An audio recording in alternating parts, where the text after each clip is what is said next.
merveilleuse et touristique qui laisse de merveilleux souvenirs aux gens quand ils repartent sur le continent, en tout cas quand ils la quittent. J'ai l'impression que ça me fait penser au film Les Ch'tis. Bon, c'est paradoxal ce que je veux dire, mais la Corse, on pleure deux fois, quoi. On pleure quand on arrive tellement c'est beau, et on pleure quand on repart parce qu'on n'a pas envie de partir. Et toute cette culture et toutes ces chansons que j'écoute depuis ma tendre enfance m'ont agréablement bercé et m'ont fait grandir, peut-être rendu plus fort.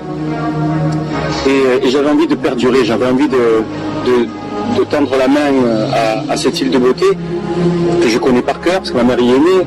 Puis j'avais envie de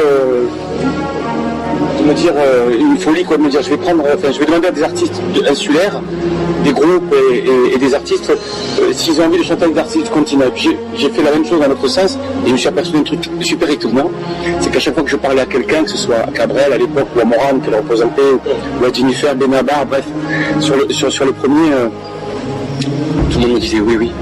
Et en fait, il y avait cet amour pour la Corse et ce mystère aussi que les gens ont de cette île de beauté. Et surtout, les chansons, le répertoire, quoi. Les artistes insulaires ont énormément, ont des belles voix, ça on sait, ils chantent tous bien, mais ils ont beaucoup de qualité. Dans les harmonies, ils ont beaucoup de qualité. C'est vraiment des chansons qui parlent au cœur. Et ça, moi, je trouve que c'était intéressant. Et quand j'ai fait écouter donc, les chansons aux artistes du continent, ils sont tombés amoureux de ça. Pour certains connaissaient la Corse, il était en vacances, et d'autres la connaissaient pas vraiment, mais connaissaient quand même cette culture et ce chant un peu très typique. Et du coup, ils m'ont répondu oui. Donc là, j'avais envie d'être plus puissant. Quand je dis être, je parle pour les artistes, bien évidemment, et puis de proposer quelque chose de assez identique mais un peu différent dans une nouvelle génération.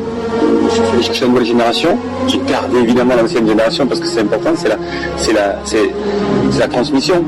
Quand il y a un film et qu'on va voir un film, on se dit waouh, il est super, il est vachement bien, c'était le 1. Et puis quand on va voir le 2, en principe on est un peu déçu.